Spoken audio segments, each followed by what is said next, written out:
एक नन्हा सा प्यारा सा चिड़िया का बच्चा अपने घोंसले में बैठकर चारों तरफ निहार रहा था।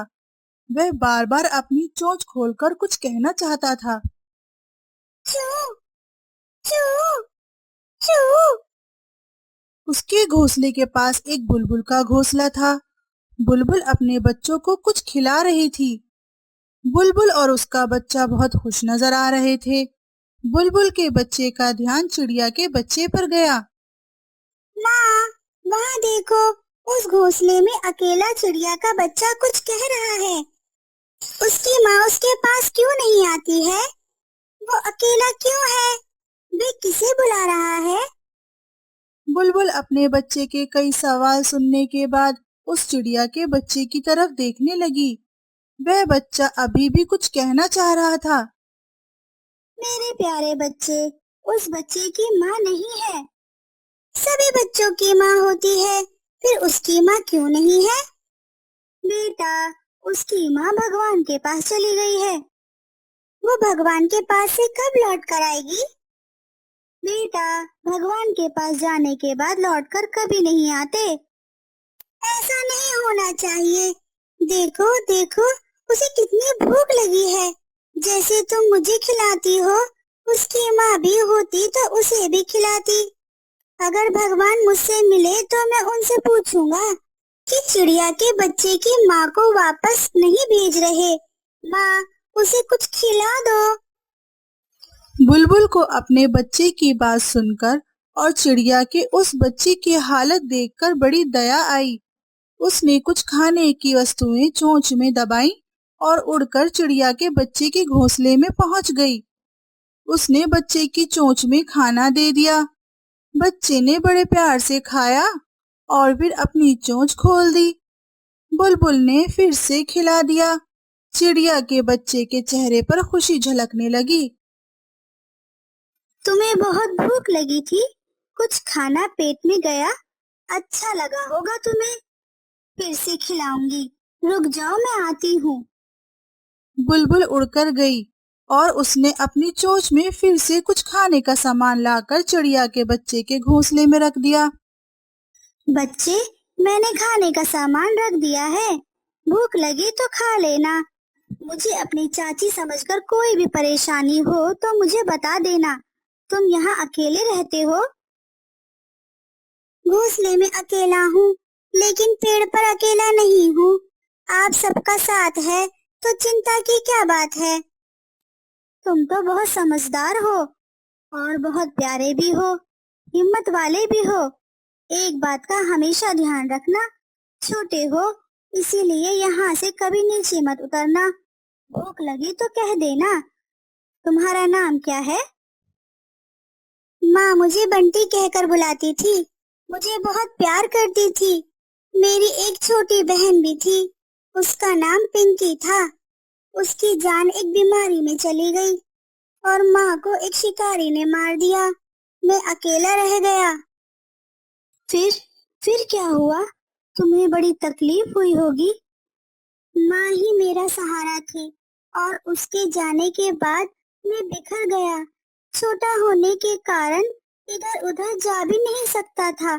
एक तरफ बहन और माँ की याद बहुत सताती थी और दूसरी तरफ मुझे भूख परेशान कर रही थी।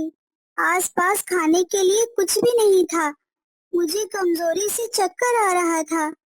इसके बाद मैंने पेड़ की पत्तियां खाई। ओहो, माँ के बिना बच्चे का हाल बहुत बुरा होता है। इसके बाद क्या हुआ? किसी ने तुम्हारी मदद की? मैं उदास घोंसले में अकेला बैठा हुआ था।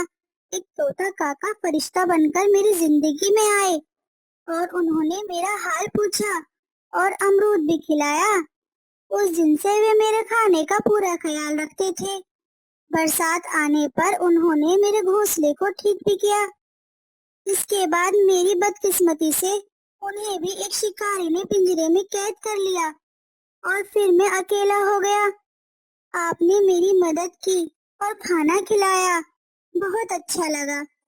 मैं भगवान से प्रार्थना करता हूँ कि आपको हमेशा सही सलामत रखे। बंटी बेटा, अब तुम अपने आप को अकेला मत समझो। मैं तुम्हारा पूरा ख्याल रखूंगी। मैं जा रही हूँ खाने की तलाश में। अपना ध्यान रखना। ठीक है चाची। समय का पहिया घूमता रहा। बंटी और बुलबुल के बच्चे अब कुछ बड़े हो गए थे। बुलबुल ने बंटी को उड़ना भी सिखा दिया था। एक दिन बंटी उड़ते हुए जंगल के बाहर निकल गया।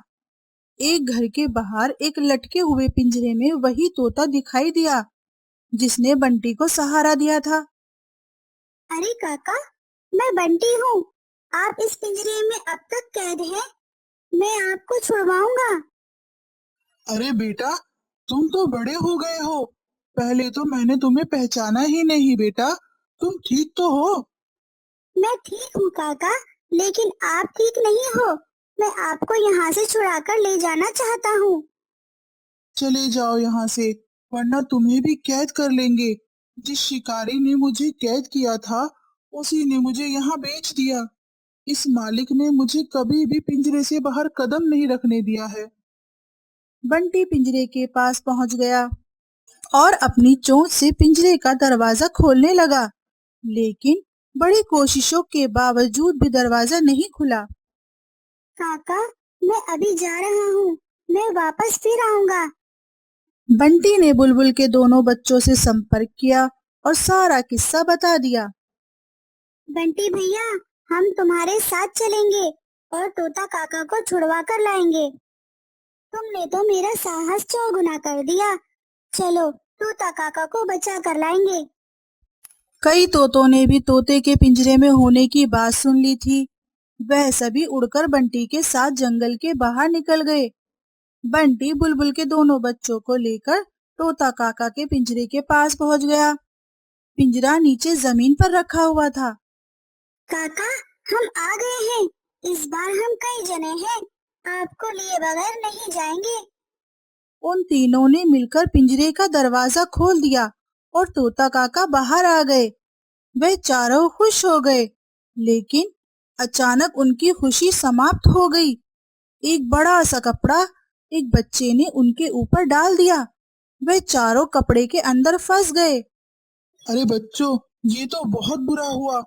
मेरे साथ तुम तीनों भी फंस गए। अब क्या होगा? अरे, अरे ऊपर से कोई कपड़ा खींच रहा है। उन चारों ने देखा कि कई तोतों ने मिलकर इन चारों के ऊपर से कपड़े को चोंच से उठा दिया। वे चारों आजाद हो गए। इससे पहले कि कोई उन्हें पकड़ने आता, उस कपड़े को फिर से उसी पिंजरे पर डालकर वे सब वहां से निकल पड़े। बंटी को अपने तोता काका को आजाद कर बड़ी खुशी मिल गई। बंटी, बुलबुल के बच्चे, तोता काका और सभी तोते आकाश में उड़ते हुए अपने जंगल की ओर चले गए। बंटी अपने ऊपर किए हुए उपकार को कभी नहीं भूला और उसने भी सबकी मदद की और सबका चहीता बन गया। तो दोस्तों, ये कहानी आपको अच्छी लगी हो तो कहानी को लाइक और चैनल को सब्सक्राइब करना मत भूलना।